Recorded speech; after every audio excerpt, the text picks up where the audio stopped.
یہ بڑا پیچیدہ مسئلہ ہے قدر کا. تقدیر کا جو تصور ہمارے ذہنوں میں ہے وہ صحیح نہیں ہے. قدر کہتے ہیں اندازے کو، ایویلویٹ کرنا، کسی چیز کی قدر و قیمت کا اندازہ کرنا. اللہ نے ہر جاندار کے لیے ایک اندازہ مقرر کر دیا. مثلا چھوٹی سی چڑیا ہے اور وہ ہوا میں اڑتی پھر رہی ہے. انسان ہوا میں نہیں اڑ سکتا. مشین بنا کر ہوائی جہاز میں اڑ جائے، خود تو نہیں اڑ سکتا. تو یہ ہر نوع کی ایک تقدیر ہے. اسی طریقے سے ہر انسان کی بھی کچھ لیمیٹیشنز ہیں. ہر انسان کو دو چیزیں ملتی ہیں جس میں اس کا کوئی دخل نہیں. اسے والدین کی طرف سے جینز مل رہے ہیں، اس کے اثرات اس کی شخصیت پر ہوں گے. پھر جس ماحول میں اسے پیدا کیا گیا ہے اس ماحول کے اثرات ہوں گے. ان دونوں سے مل کر شاکلہ بنتا ہے. قرآن مجید نے شاکلہ کہا ہے. شاکلہ کہتے ہیں پیٹرن کو. آپ نے لوہے سے کوئی چیز ڈھالنی ہے تو پہلے لکڑی کا پاٹرن بناتے ہیں. ہمارے مصری لوگ پاٹرن کہتے ہیں اس کو. اسے آپ پیٹرن سمجھیے تاکہ اس میں آپ نے لوہا پگھلا کر ڈالا تو اسی کے مطابق ڈل گیا. وہ ہر انسان کا ایک پیٹرن ہے جو اس کے جینز سے اور اس کے انوائرمنٹ سے بنا ہے، اور ہر انسان کا محاسبہ اسی اعتبار سے ہوگا. اگر کسی کے شاکلہ میں 100% نیکی کا اللہ تعالی نے صلاحیت رکھی تھی اور اس نے 40% کی ہے، وہ مارا گیا. جس کے اندر رکھی 50% تھی، اس نے 40% کر لیا، کامیاب ہو جائے. لا یکلف اللہ نفسا الا وسعها. Every individual will be judged according to what was given to him by Allah subhanahu wa ta'ala. لیکن تقدیر کا مطلب یہ نہیں ہے that we are bound to do something. No. There is no predestination. It's only pre-knowledge. اللہ نے مجھے اختیار دیا، چاہے یہ کرو چاہے وہ کرو، اما شاکرا و اما کفورا. فمن شاء فلیؤمن ومن شاء فلیکفر. جو چاہے ایمان لائے، جو چاہے کفر کا اختیار کرے. لیکن اللہ کو معلوم ہے کہ تم کیا کرو گے. یہ پری نالج ہے اللہ کا، پری ڈیسٹینیشن نہیں ہے. اللہ نے مجبور نہیں کیا. ہاں وہ لمیٹیشن جو آپ کی شخصیت کے اندر ہے وہ اپنی جگہ ہے، لیکن نیکی اور بدی، خیر اور شر، حق و باطل کا چوائس آپ کو دیا ہے. اما شاکرا و اما کفورا. فمن شاء فلیؤمن ومن شاء فلیکفر. This free will is with you and you will be adjudged on the basis of this free will. البتہ کتنی نیکی تم کر سکتے تھے اتنی کر لی، کامیاب، چاہے وہ مقدار میں کم ہو.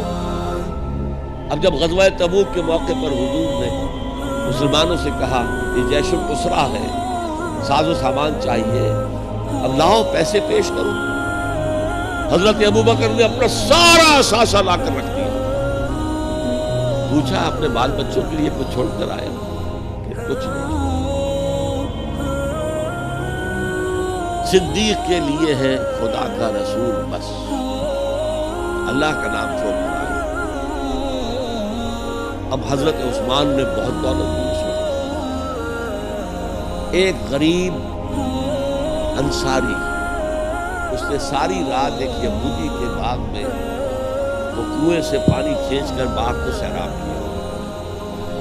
صبح کو اسے کچھ کھجوریں مل گئی اجرت کے طور پر.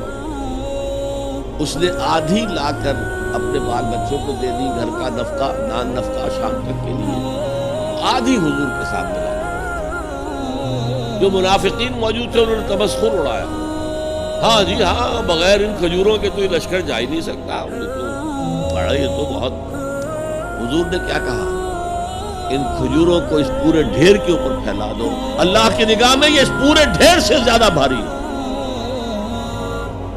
آپ جو کچھ کر سکتے ہیں کیجیے. اللہ تعالیٰ کی لاٹھی اندھے کی لاٹھی نہیں ہے جو برابر چلے سب پر، بلکہ ایوری انڈیویجول اس کے علیحدہ علیحدہ حساب. اللہ کا کمپیوٹر بہت بڑا ہے، بہت بڑا ہے، بہت بڑا ہے. وہ ہر ایک کی قدر و قیمت کا تعین کر لے. اگلا سوال آپ نے کہا تھا جس نے قرآن کو جھٹلایا وہ عنقریب خسارے میں ہے. تو قرآن اور حدیث کی کتابیں ہونے کے باوجود بھی ہمارے علماء مسجدوں میں، گھروں میں اور درسوں میں قرآن کی باتیں چھوڑ کر بزرگوں اور اماموں کی کتابیں کثرت سے پڑھتے اور پڑھاتے ہیں. کیا ہمارے علماء یہ نہیں جانتے کہ قرآن ہی بخشش کا ذریعہ ہے اور قرآن میں ہی سب فضائل اور مسائل ہیں؟ پھر وہ ایسا کیوں کرتے ہیں؟ تسلی بخش جواب دیں. میرے پاس یہ اختیار تو نہیں ہے کہ آپ کی لازمت تسلی کراؤں. البتہ میں عرض کرتا ہوں، علماء کرام کو برا بھلا کہنے کی بجائے اپنے گریبانوں میں جھانکیے. آپ خود کیوں نہیں پڑھتے دین کو؟ آپ نے ڈاکٹری پڑھی، آپ نے انجینئرنگ پڑھی، آپ نے MBA کیا، آپ نے کمپیوٹر سائنس کے اندر MSc کیا، آپ کیوں نہیں پڑھتے؟ آپ نے یہ مولوی پروفیشن کریٹ کیوں کیا ہے؟ اسلام میں کوئی مولوی پروفیشن نہیں ہے. اسلام میں نہ پاپائیت ہے نہ برہمنیت ہے. ہر مسلمان کو اس قابل ہونا چاہیے کہ نماز پڑھائے. ہر مسلمان کو اس قابل ہونا چاہیے اپنی بیٹی کا نکاح خود پڑھائے. ہر مسلمان کو اس قابل ہونا چاہیے کہ اپنے باپ کا جنازہ خود پڑھائے. جو دعا اس کے دل کی گہرائی سے نکلے گی وہ کسی عالم دین کے دل سے نکل سکتی ہے. تو اصل میں ہم نے اختیار کیا دنیاوی تعلیم، جس میں پیسہ ہے، جس میں عزت ہے، جس میں گلیمر ہے، جس میں اونچے کیریئر ہے، اور ہم نے باقی کام چھوڑ دیا ہے علماء کی کہ تو پھر ان پر تنقید کرتے ہیں. لہذا اپنے گریبانوں میں جھانکیے. پانی ہمارے اندر مرنا